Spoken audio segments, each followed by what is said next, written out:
Welcome everyone to yet another episode of Diagnosing the Aftermarket A to Z. I'm Matt Fonsla, and 200 cigarettes. That's like a year's supply. That and more after a word from our sponsors, NAPA Autotech Training and Pico Technology.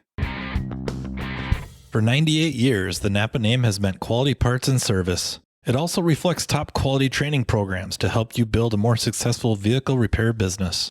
No doubt, the technician shortage is impacting everyone, but you're not facing this battle alone. NAPA has the solution by making NAPA Autotech training available near you. NAPA Autotech provides automotive aftermarket technicians career development opportunities through structured, disciplined, measured, and high-quality technical instruction, no matter the technician or service advisor's skill level. This instruction enhances understanding of vehicle systems, increases first-time repair capability, and overall customer satisfaction.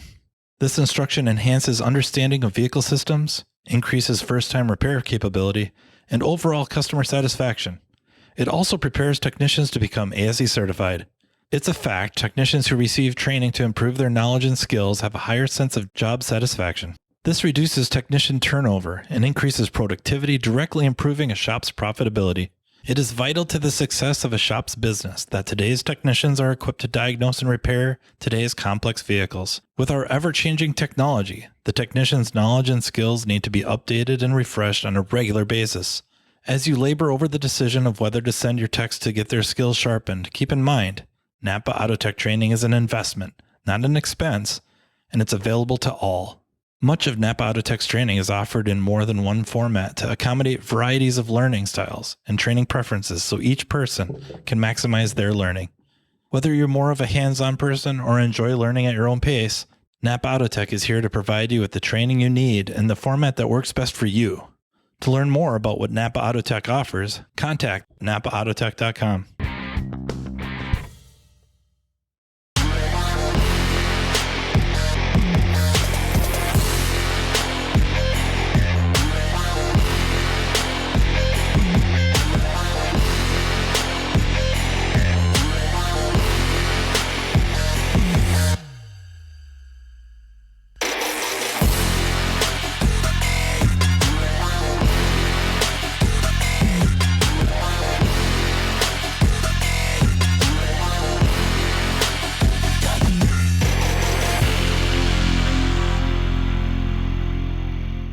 Okay, you busted me. It's a really weak feeble attempt at a movie quote that correlates to 200 because, in fact, this will be the 200th episode of Diagnosing the Aftermarket A to Z. That's kind of insane. It just doesn't seem like that long ago that I started doing this. Stupid time. Don't get me going on time. Man, it just doesn't matter. Seemingly how much you try to appreciate, it still just evaporates, right? Time just seems to evaporate. But, and kind of going with that theme of 200, I thought I'd just kind of rattle off some of the emails that have been coming in and even just stuff like comments or messages from friends as this milestone has manifested itself. And of course, I mean, the first question's obvious, right? It's going to be what everybody asks, but yet how do you not ask it? And then how do you not answer it? And I guess there's a few of them, right? There's variations, there's layers, if you will. You know, can you believe it's been 200? No, I can't hardly believe it. So that's an episode a week for 200 weeks. That's mind-blowing, just mind-blowing. And of course, who is your favorite guest? Actually, I'm accepting bribes for that. So yeah, I'm avoiding that question like the plague. Unless you send me money. Just kidding. Kind of. I'm kidding. Also, what have you learned, or what do you feel you've gained, or what's become very evident over the course of 200 episodes? And, you know, these are similar questions that we had for Carm as he started hitting his hundreds of milestones, 100th episode, 200, 300. And again, how do you not ask it? How do you not answer it? And I don't know. I suppose the most obvious thing is what I think anybody doing anything like that, be it a podcast like this or content generation, and that content doesn't have to be like this platform, but also just classes. If you're classroom presenters or again, content generators coming up with classes, coming up with training material and all that, as you present it in the hundreds of times, are you going to gain insights from that? And the biggest insight is there's just so much variation. That's what I find. And not just, Matt's interests and my varying interests and varying ways of attributing it to different things or relating it, analogizing, sometimes maybe poorly, I don't know. But this is a really, really wide swath, if you will, just really wide swath of a profession. Like there's so much to it. And I don't even mean just the repair end of things. It kind of blows my mind. It makes me think back to an episode I talked about presenting to usually high school students, sometimes younger, elementary or middle school, for career day type things, that I like to do a timeline. Where do you want to start the timeline? And the knee jerk is when the car is built, maybe when the car is sold, but there's a lot of time before that. And then there's a lot of time after that. The car is built, it's sold, it's repaired under warranty, has accessories added to it, so many things, so many different things, right? All the way to the very end. Well, that's all part of our profession and just the variety of it all. And then, of course, in our world of repair, service, maintenance, how varied that is, and variable philosophies and variable angles, how we're going to do that, why we do that, variable whys, and WHY whys. Don't get me wrong, there's a lot of variable whys, WISEs too, but it just blows my mind. And I don't mean that in a bad way, like sometimes, but in general, not a bad thing. It's just amazing. It's amazing to be a part of it. And then other questions. And I'll do like one more pertaining to the 200th episode, and then maybe just branch off into some of the other emails, because I really like the feedback we've been getting and the questions and the ideas, and please keep them coming. You can email me at mattfonslopodcast@gmail.com, and really don't hesitate to reach out. I try to answer everything in the email, or at least hint that I will bring it up on a podcast episode and address it. But usually I try to address everything in the email and reply back. And then, have it come on the show. And then, of course, if you want to be a guest, please don't hesitate to reach out with that.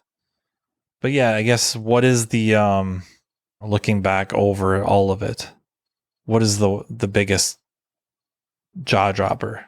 Like, what's the one that made you really just sit back in your chair? Oh my gosh. And it's probably not what you expect. I don't know. It was an episode of Margaret Light talking about depression and how it manifests, or how it shows up in men. And a lot of times it's in anger. And that just blew my mind. That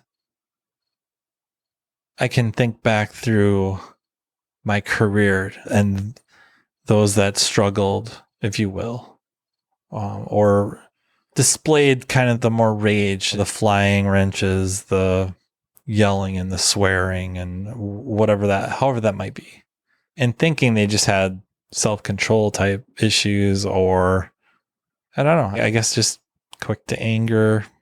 And it turned out they very well could have been depressed and not even known it, because who tells us that? That was a big moment.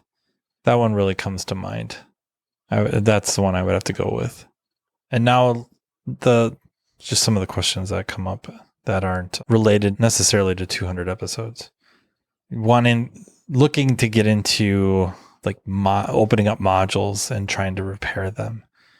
And what advice do I have in getting into that world?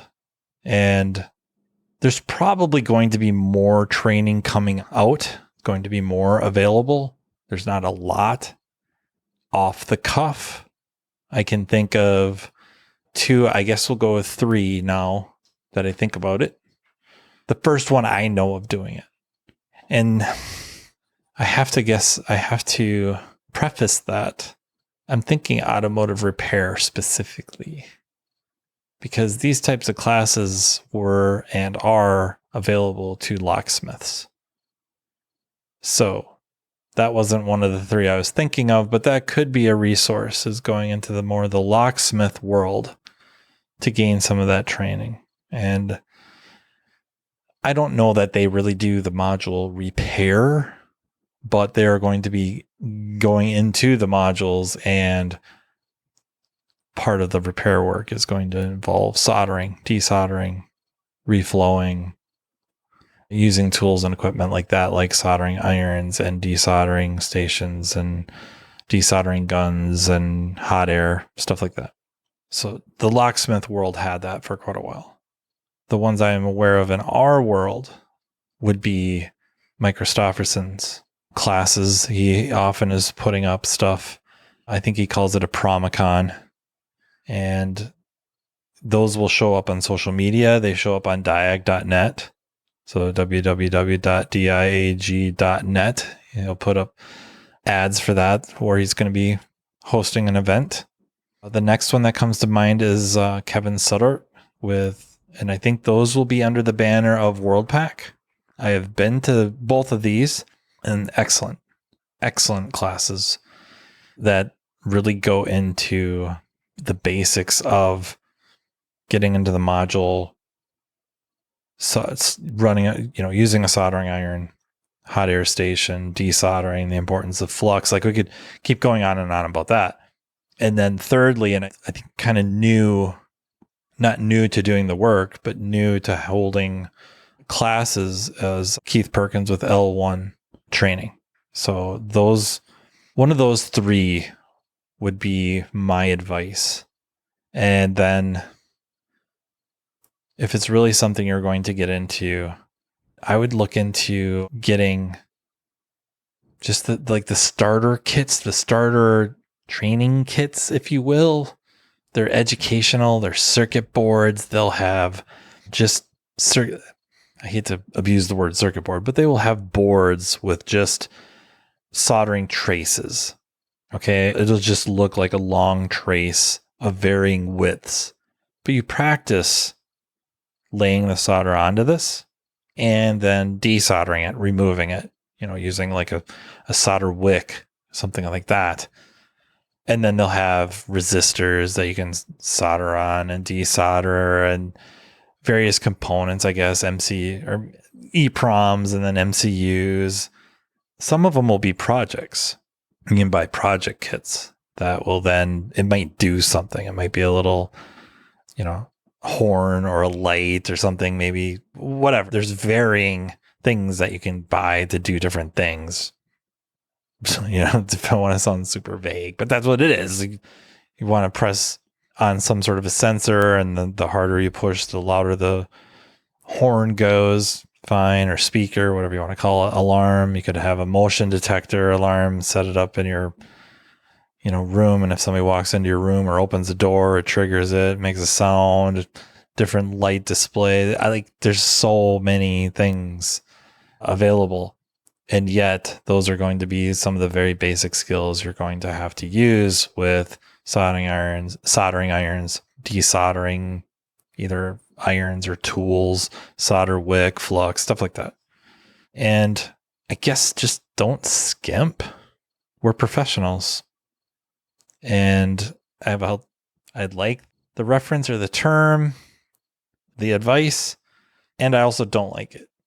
Buy once, cry once. Sometimes that implies that some of these tools we're buying are expensive. And yet we would have the same argument or debate or discussion with a client who's hesitant to spend money with us. And we preach value. our warranty, our education, our training, our experience, special tools, whatever it is. That's why we're worth this amount of money, sir or ma'am.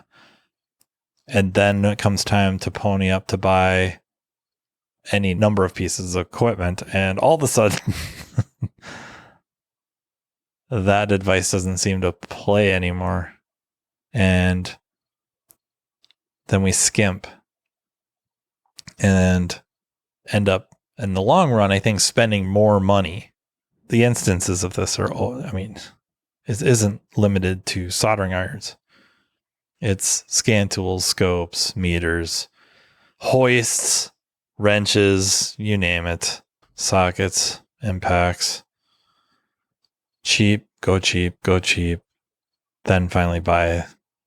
Not always the most expensive, but there's a reason we didn't buy it and it ended up being really good, right? So buy once, cry once, but you maybe don't have to cry. I get it if you as an individual, you as the tech, are taking your expendable income to invest in this new endeavor. I get it. And you have to have a conversation. It's just the way it is. And you have to be realistic about the ROI. So far for me, the ROI has been horrific. So take that for what it's worth. Sometimes it sounds cool, but savvy businessman, it's not lucrative by any means, or hasn't been. However, I will say that over time, and that time has been years, I am going to say 12 years. Yeah, 12 years of doing it at varying levels. Like, I think I'm getting better. I don't think I'm anywhere near the top tiers. You know, the Pedro de la Torres, the Tommy Olivas. I'm not there. Kevin Sutter, Mike Christopherson's. I'm not there. But it's better and more capable, more experience. And I will say it's been a growing segment. Knowing what I know now, would I still get into it? I don't know, man. I could have taken that money and spent it on some other stuff. That's a tough call. Ask me in another 12 years. Honestly, the reality is go get the training, learn what you're going to be getting into, figure out what the car lines are that you're going to be servicing. Like, what's the most reasonable vehicle or car line that you will see? And then to what level are you going to try to do this at? What tools will you be then required to purchase to do what you want to be able to do? Try your hand at it. My perspective is what I've seen, and when modules have been touched already, soldering skills are horrific or poor. I guess I'm going to go poor choices. Yeah. Or I guess, poor technique. That maybe the soldering job itself was done well, but the cleanup was terrible. And therefore the cleanup, leftover flux started to corrode the rest of any part of the board that it was touching. That's what I see. Really, really poor solder work, really, really poor techniques, follow-up techniques, if you will, or they don't finish the job properly. That's what I've seen the most of. So a good place to start is to get good at soldering. And it isn't easy. If it was so easy, everybody'd do it, right? So that's a big one. All right. And another question. Computers. What do you get for programming? And I think I've talked about this a lot, but it keeps coming up. My knee jerk is who's nearby, or what's nearby? What's your skill level, I guess? Like, what are you going to be doing if you're really looking at buying a laptop and you want it to be partitioned and you want it to be maybe practically set up ready to go? Then proximity is probably out the window. You're probably you're looking to purchase this from somebody that just gets it all set up for you and will provide support and all that. You could do it yourself. You could. And how much time will you invest and effort? And then when things go awry, you're on your own. And I'm not saying that's good, bad, or nothing. It's just the way it is. How much of that do you want it to be on you? And how much do you value the phone number or email to call or email somebody for tech support and getting it and, presumably getting you up and going rather quickly. So if that's what you're after, it's really hard not to send you to auto rescue tools and computers. Isaac has been doing this for a while. He's going to take care of you and get you what you need and get you set up, ready to go, hit the ground running. That is a really good option. The other option I know I've talked about probably ad nauseum is that I buy lots of laptops. I pay like $250, $300 for refurbished, currently Lenovo's. It's not like I wouldn't get a Dell. It's not like I wouldn't get a Gateway. I don't know. I don't know why I don't much care for HPs, but if you like them, computers are computers. I tend to lean more towards Intel type processors, personal preference, probably a bad one. I don't know. That's what I do. I have a lot of laptops and I keep them car line specific. I don't really have too many that have more than one car line on them unless I absolutely know that they're going to play nice. And then I've learned the hard way that they play nice until they don't play nice. And then they have their own laptop anyways. So that's what I've been doing. I buy them all with Windows 10. I'm probably going to be going to 11 now. I haven't heard too much about big time conflicts just yet. Having said that, now I'm probably going to get hammered with emails telling me all about the conflicts, but I haven't heard about any of them. And like I said, everything I have is right now is 10. And yeah, that's my advice is you kind of have to make a decision. Do you want one or two laptops that handle almost everything? Or do you want stacks? And no, I don't have stacks. I work in a shop. It's brick and mortar. I have tool boxes set up with drawers that are dedicated. I got the GM drawer, the Ford drawer, blah, blah, blah. It's got its own, the interface in there, the laptop, the charger, ready to go. And I suppose if I was really cool, I'd have everything wired up so that it dehumidified. I wouldn't have toolboxes. I'd probably have cabinets or set up with dehumidifiers and chargers all set up that the laptops are plugged in, charging all the time, ready to go, which isn't necessarily great for the batteries, but at least on the ones that don't kind of regulate, if you will. Yeah, I just have them in toolbox drawers. That's what I do. I don't know if that's right or wrong. I like that if the Ford laptop tanks, that I'm not out everything else. And I usually have a couple laying around ready that I can quick install. Well, quick. It depends on which tool we're talking about quick, but there's a potential to install the software and get up and running. So yeah, if you know, right?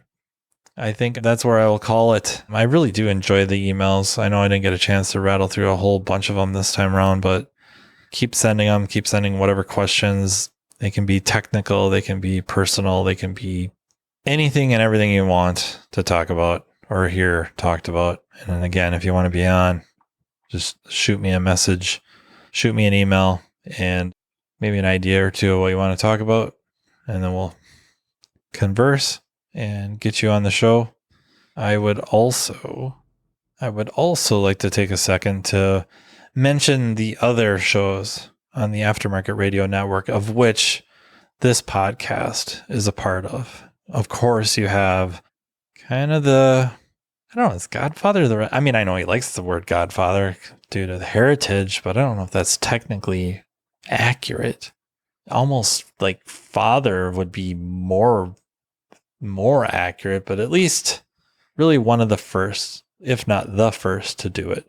Carm Capriotto has his Remarkable Results radio podcast that's been on, and there's so much material that covers so many topics that it's worth perusing. And honestly, you can go to the website, you can go on to the Aftermarket Radio Network.com, and you can search each one for topics that you prefer.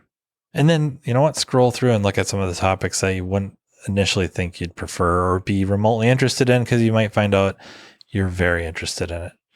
Another really good one that I don't think enough of us could listen to is Business by the Numbers by Hunt Demarest. There's such good information.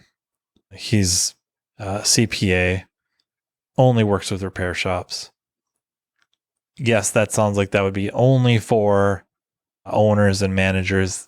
There's a lot of content and information in there that we as mechanical and technical specialists should be aware of and should know. And there's some that are just aimed at us. You have the Weekly Blitz with Chris Cotton. You have the Auto Repair Marketing Podcast with Brian and Kim Walker.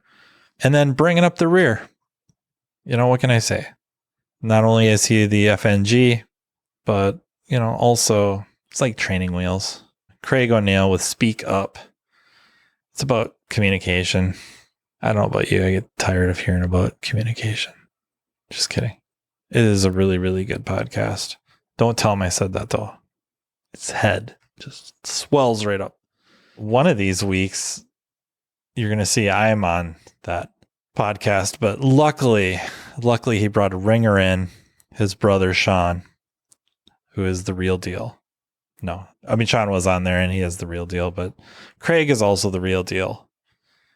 He's just rucking fantastic. That's what I will say. And with that, I would like to thank you very much for listening. Thank you for 200 episodes. It's humbling. I think that's the best word, is humbling. And I really, really appreciate the listening and supporting and so many different things. And yeah, the feedback, all of it. Thank you so much. And I would really, really like to thank our sponsors, NAPA Autotech Training and Pico Technology, for really helping make this all possible. Really, they do. Like most vendors do at trade shows. I don't know if they get enough credit. They really don't. And then the Aftermarket Radio Network for letting me do this. Even Tracy. Got a bit of a shout out for her. She does a lot of work on this podcast. Somebody's got to, right? Yeah, seriously, somebody's got to. All right. Thank you so much again. And until next time, take care.